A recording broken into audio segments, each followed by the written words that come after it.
my wife Mackenzie holds me accountable every day as a spouse and as a father and as someone who's running a campaign.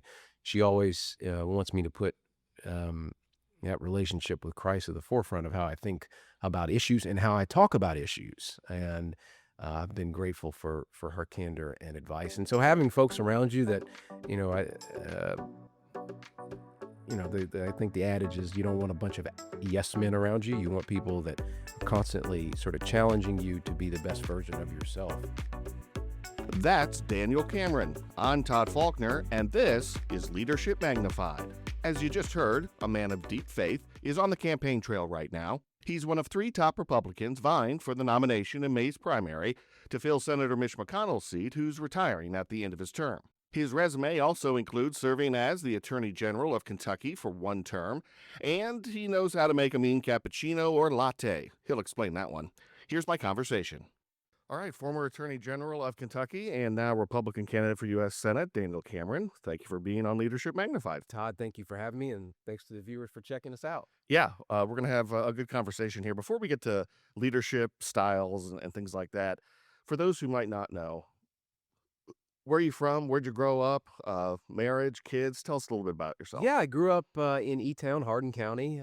So my parents owned a coffee shop that was kind of the cornerstone of the community. A lot of folks from different walks of life came in there, and I learned how to make cappuccinos and lattes at way too early of an age, but my parents humored me and allowed me to do that. But yeah, it was a great experience getting to grow up in Elizabethtown. And after, if I wasn't at that business or if I wasn't on the ball fields, was at church, which was, I think, the experience of a lot of, your viewers. You were either playing sports or at church or trying to do a summer job. And that sort of has informed the way that I think about life and the world. And I've got a mom who's what I refer to as a prayer warrior, and she's constantly praying encouragement over me, even as I was making the trip here this morning, was speaking scripture over me. And my wife, Mackenzie, and I have, most of your viewers will know that we've got Theodore and Bennett. We just 7 weeks ago added another to our home.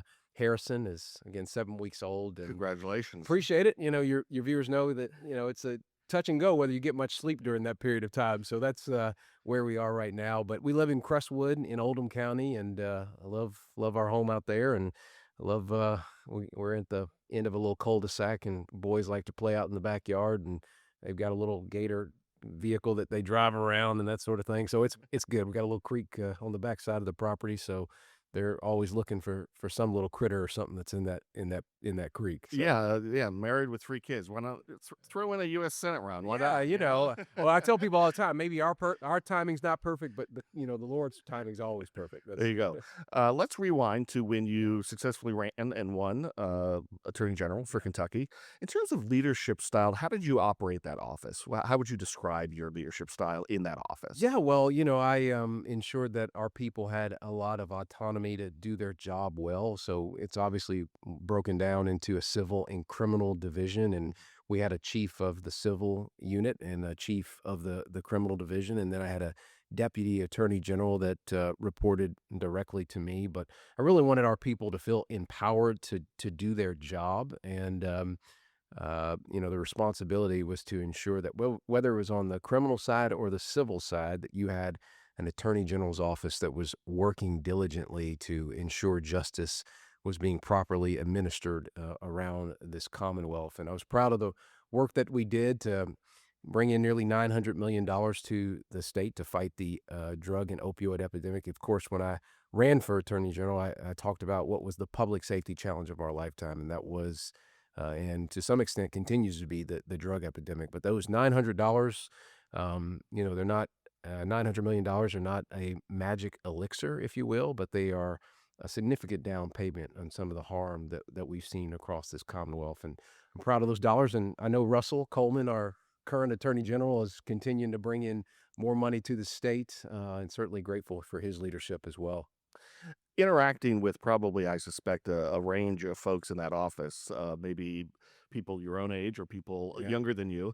Does anything That's happening more and more now as I turned 40 last November, Uh, so so what is it like, being a leader and interacting with a different generation? Is it a learning curve? I can tell you as a 45-year-old, it's a learning curve. It's a learning curve. Yeah, so, what I tell people all the time is that, leadership is really about just, having time to sit down with people and engage them and let them know that you care about their job and responsibility, and so, at that time, of course, it's a little bit different now because, the Capitol's under renovation, Mm. but at that time, some of our, office, was in the Capitol, and then the other, uh most of the majority of our people were in what was referred to as the East Capitol Complex.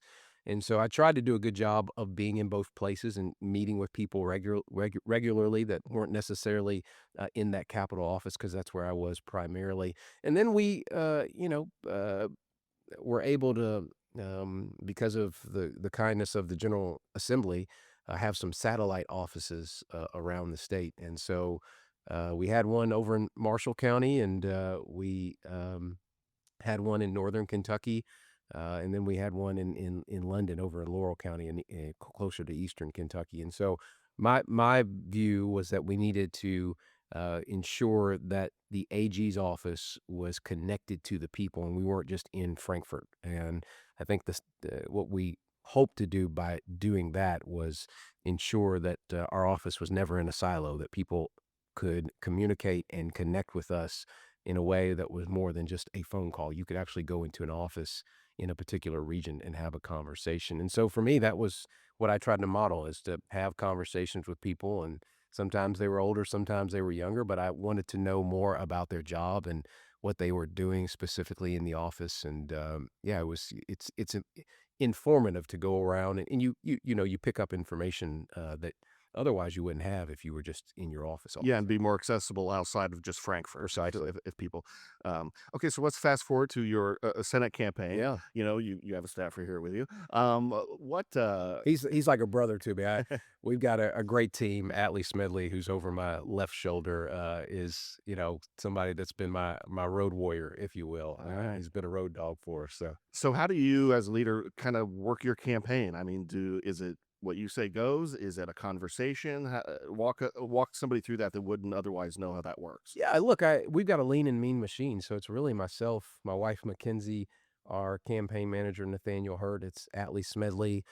We've got one field director, a guy named Cam Weil. Of course, there are some vendors that help you with different matters, and then we've got a general consultant. His name's Brandon Moody, but it's a very very small team. We've got some folks that are helping with fundraising as well. But I look at it as, if anyone wanted to ask me a question or text me directly, they can.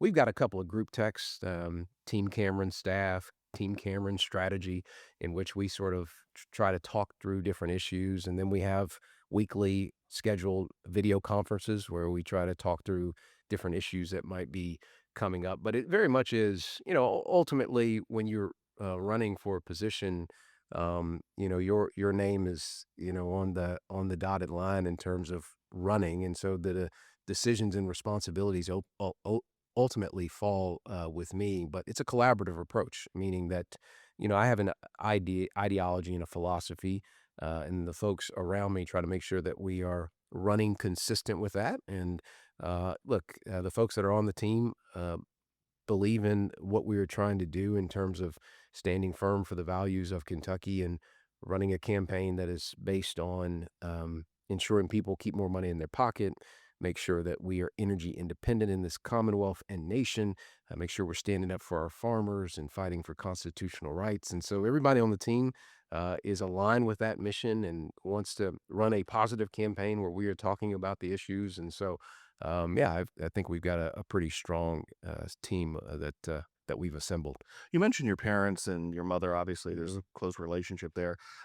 In the world that you kind of develop your career, is there anybody that influenced you other than your folks that maybe you learned a lesson from, or just people in your life that you thought, oh, I like how this person does that? Well, look, I'm constantly learning, and I'm reading, constantly reading, and trying to develop my own sort of um, skill set when it comes to leadership. And of course, you read books on the different presidencies, and you read books on different sort of leaders within the business world and community. But I, candidly, sort of, look to my parents and how they ran their small business, and it was, as I mentioned earlier, sort of a cornerstone of the community. And really, what it was is relational driven. I have my buddy who I mentioned earlier, Russell Coleman, talked a lot about in life. You are not networking, you're building relationships. And that's how I see folks, whether it's talking to you or somebody that, perhaps I'll meet later at the Lincoln dinner tonight here in town. It's about relationship. And, frankly, as a Christ follower, we talk a lot about that as well, as building relationships with people such that we ultimately are able to bring them to Christ. And so that what Russell talked to me about always has stuck with me, is that, nothing should be nothing should be transactional. It should be driven by a relationship, and that's something that has been something that I've tried to hold on to. Um, in context of things, you're fairly young, but people. I like that you say fairly on that. Well, considering Washington, there's like, what are some missteps that you think younger leaders make that you've noticed? Well, look, I think that, all of us can suffer from hubris and, pride. And I think it's always good. And then that's not necessarily, it could be somebody younger that has a really great idea, or somebody older that has a great idea. But being open to input, advice, and frankly, criticism. Are things that I think are important to a well-rounded leader. And it's something that I've had to learn in my life, my wife Mackenzie holds me accountable every day as a spouse, and as a father, and as someone who's running a campaign.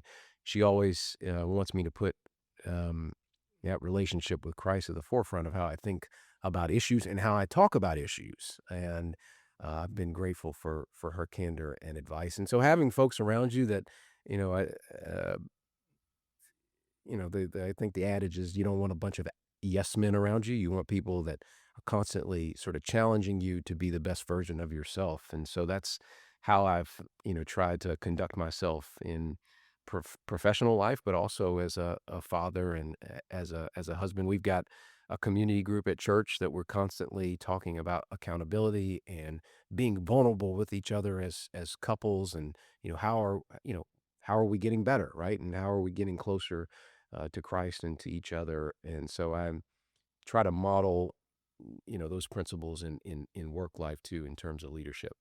Last question. Yeah. I imagine you don't have a whole lot of time to relax and unwind, but when you do, what do you do to relax and unwind?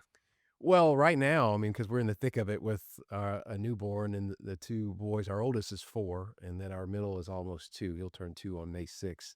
Then, as I talked about earlier, our newborn is 7 weeks old. So it's all hands on deck when I'm at home, trying to, ensure that Mackenzie has a little time to, not have to, deal with every single, boy that's in the house, including myself, right?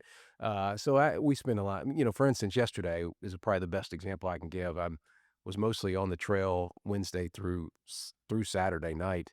So yesterday, went to church in the morning, cut the grass when I got home. We had some friends over from our community group last night, and then I think we got Harrison down at 11:45 last night, and he gave us a good stretch. So candidly, I'm feeling like I've had 6 shots of espresso today because, he gave us such a good stretch last night. But yeah, it's a lot of just family time, honestly. Family time. Perfect day is just this past Sunday. All right, Daniel Cameron, thanks so much for being here, and best of luck in the primary. Thank you so much, brother. And that's this week's show. Earlier this year, one of Cameron's Republican opponents in the primary, Andy Barr, was a guest on my podcast. And there's an open invitation for the other major Republican candidate, Nate Morris, to be a guest. Video and sound by senior executive producer Morgan Regal, editing by Brian Clapp. Until next week, stay safe, friends.